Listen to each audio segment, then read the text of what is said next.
Are you ready, kids? Well, if so, my fellow planeswalkers and Bikini Bottom dwellers, give me one hearty aye aye captain, and I will take you through the recently revealed SpongeBob SquarePants Magic the Gathering Secret Lair card set. That's right, Wizards of the Coast has decided to set sail to Bikini Bottom in a collaboration that's more exciting than a Krabby Patty half off on Friday. As most of you know, this set was originally teased months ago at like a Magic convention or a Pro Tour. I can't remember exactly what event it was, but when it was announced, it did get its equal share of dislikes and excitement. That gives me an opportunity to acknowledge that there is an ongoing debate on universes beyond cards in the Magic IP, where one side dislikes it and wants all universes beyond sets out of the Magic IP and wish they didn't exist, while you also have another side that is embracing it and is very excited for them when they get announced, when they come out, and that's all they play with in their commander decks or even their normal standard constructed decks. Then there's your group of people that are in the middle of the road that don't dislike it or don't love it, but they're okay with it. And that's the group of people that I put myself into it, more leaning towards the excitement group of people. The reason why I like it so much is I think it's a way for people to express themselves in their cards different ways. It also brings new players into the game. And as long as it's not affecting the Magic storyline too much, then I'm completely okay with it. I do think that is a subject for another video, so that might be coming up later. So if you're ready, hoist up that anchor, shuffle up your decks, and jellyfish jam your way through these nautical nonsense inspired cards with me. Whether you're a goofy goober of a casual player or a serious sea wizard brewing up your next commander deck, there's something in this secret lair for everyone. Now let's crack open this treasure chest and see if Wizards of the Coast struck gold doubloons, or if the secret lair drop is just more of a wet doodle. And here is an overview of the different cards that were revealed. As you can see, we have a bunch of legendary creatures. We have quite a bit of spells that are represented by internet memes that come from the SpongeBob universe. And we also have a basic land cycle along with a very special food token. First, let's go through the basic land cycle. So it looks like the arts for the plains, island, swamp, mountain, and forest all show Gary traveling among the SpongeBob universe to different locations in said SpongeBob universe. So first we have the plains where Gary's just hanging out in jellyfish fields where the jellyfish are roaming free and jellyfish jamming. The island is Gary overlooking the shot of Bikini Bottom, the beautiful Bikini Bottom. Swamp, which is Rock Bottom, Gary all alone in Rock Bottom. And for those of you SpongeBob fans, we know that this is not the Rock Bottom by the final boss, by the people's champ, The Rock. No, this is the Rock Bottom that us SpongeBob fans know and love. For those of you that don't get that reference, go watch that episode. Now we have the mountain, Gary visiting Mount Bikini Bottom, the big volcano explosion, and then he's finishing off his venture into the kelp forest, which is represented, or the forest, which is represented by the kelp forest, excuse me. Very cool basic land cycle. I plan on getting this. I do think it's a cool little set to run as a one of for each of your lands and maybe a 5-color commander deck. Now we have the meme cards. This is what got me all giddy and made my heart all fuzzy. I love internet meme culture, and internet memes have really gravitated towards different scenes in SpongeBob SquarePants. And we have 5 very iconic memes that I am very excited to go over. Now, if we were doing a SpongeBob meme set and we did not include the mocking SpongeBob meme, it would be a complete blasphemy. That's right. Mocking SpongeBob is the art for Counterspell. Classic Counterspell, 2 blue mana, counter target spell. You get to just stop any game-ending spell while mocking your opponent using the mocking SpongeBob art. It's perfect. I think the creative design team nailed it with picking art to go with this spell. And now we come to Daze. represented by Confused Mr. Krabs. Classic, iconic 2-mana counterspell. You may return an island you control to its owner's hand rather than pay the spell's mana cost. Counter target spell unless its controller pays 1. I do think that they were very creative in picking this meme, this classic meme of Mr. Krabs as Days, especially with the blurry art. I think it's fantastic. I have no complaints with this. I think it's great. Now we have Inevitable Betrayal. This is one of my favorite memes of Patrick just waiting in the shadows, ready to pounce. It's sorcery, suspend for 3, search target opponent's library for a creature card and put that card onto the battlefield under your control, then that player shuffles. The fact that Patrick is waiting, ready to pounce, going on a suspend card makes me extremely happy. I love everything about this. It might not be the best card in the world, but I do think this is fantastic flavor. Now we have Force of Despair. We have Squidward watching Patrick and SpongeBob having a good old time outside his window, and he is just watching in depression. That is what the meme revolves around. Force of Despair, 3 mana. If it's not your turn, you may exile a black card from your hand rather than pay the spell's mana cost. Destroy all creatures that entered this turn. It's like Squidward is like plotting a way to end SpongeBob and Patrick's fun. The flavor on this kind of hits as well. I do like this as well. The fact that it has this art on a card makes me extremely excited to pick this up. Now we have Night's Whisper, Sleeping Squidward. 2 mana, you draw 2 cards, you lose 2 life. Very powerful card, should be played in a lot of decks. I believe it was played in Legacy, Modern. It goes into a lot of Commander decks. Very good card, classic meme art. Very happy with this as well. And now we have the Legends of Bikini Bottom. That's right, Wizards has decided to take a total of 7 legendary creatures in the Magic universe and reprint them, all represented by different SpongeBob SquarePants characters. First off, we have the Man of the Hour, SpongeBob SquarePants himself. He is a reprint of Joda the Unifier, which is Wooburg. Legendary creatures you control get +X/+X, where X is the number of legendary creatures you control. Whenever you cast a legendary spell from your hand, exile cards from the top of your library until you exile a legendary non-land card with lesser mana value. You may cast that card without paying its mana cost, put the rest at the bottom of your library in a random order. I do think that this is a perfect representation for who SpongeBob is as a character. He is always happy, always go lucky. Doesn't matter if people hate him, people love him. It doesn't matter which character he's interacting with in an episode of SpongeBob SquarePants. But SpongeBob always wants to unite everybody. He wants everybody to be happy. He wants everybody to have a good time. Very rarely will SpongeBob, hit that breaking point where he gets upset. But it happens. It does happen. But for the most part, he always wants to unite people. He just wants everybody to be happy, go lucky, and just be him. And now we have the complete opposite of SpongeBob SquarePants. We have Squidward, Sarcastic Snob, who is a reprint of Grazilax, Ithlid Scholar, which is a 3 mana legendary creature. Whenever a creature you control becomes blocked, you may return it to its owner's hand. Whenever one or more creatures you control deal combat damage to a player, draw a card. He is a 3/2.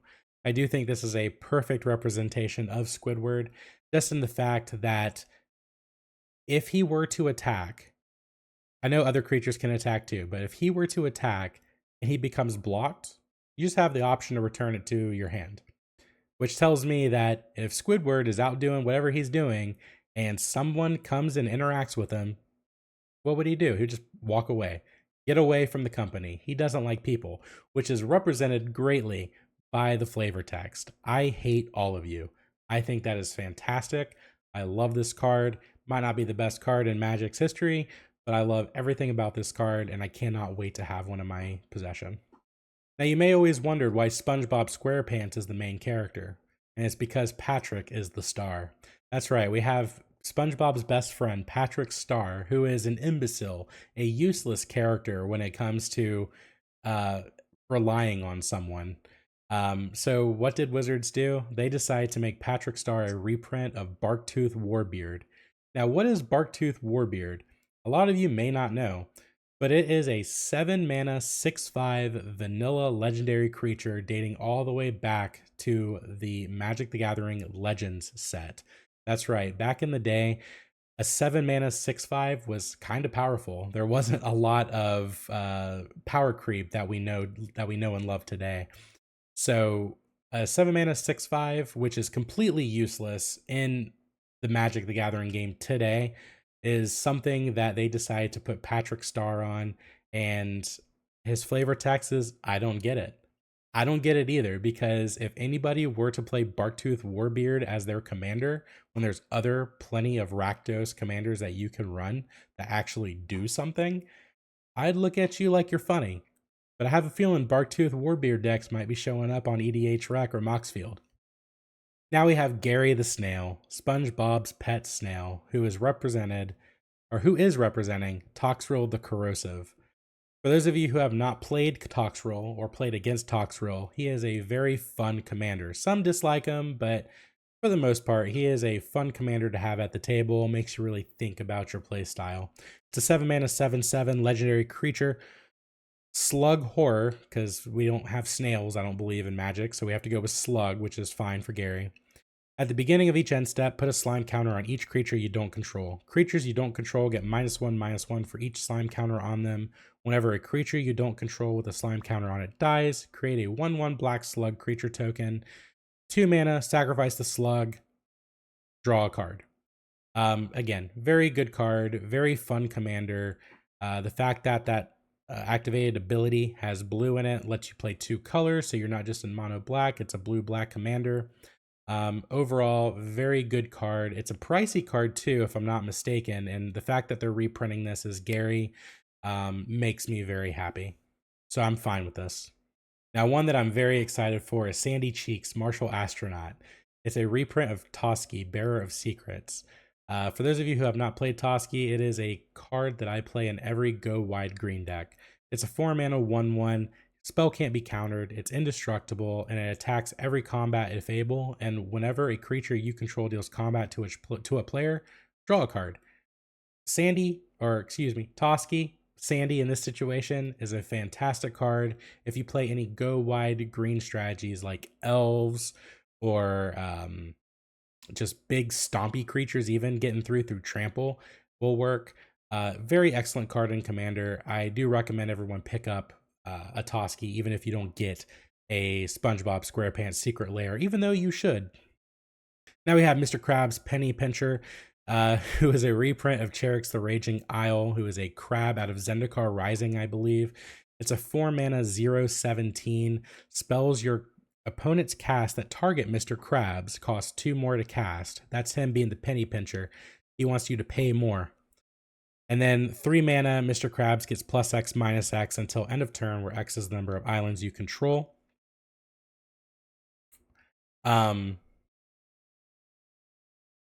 This card's fine. I think Mr. Krabs should be in the Secret Lair drop.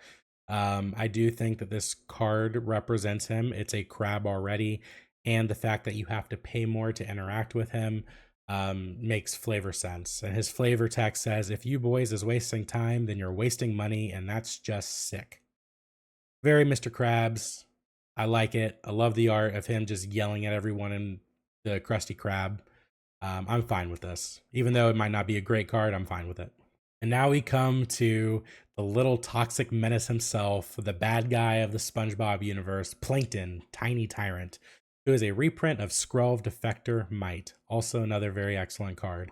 1 white mana, 1/1, Toxic 1.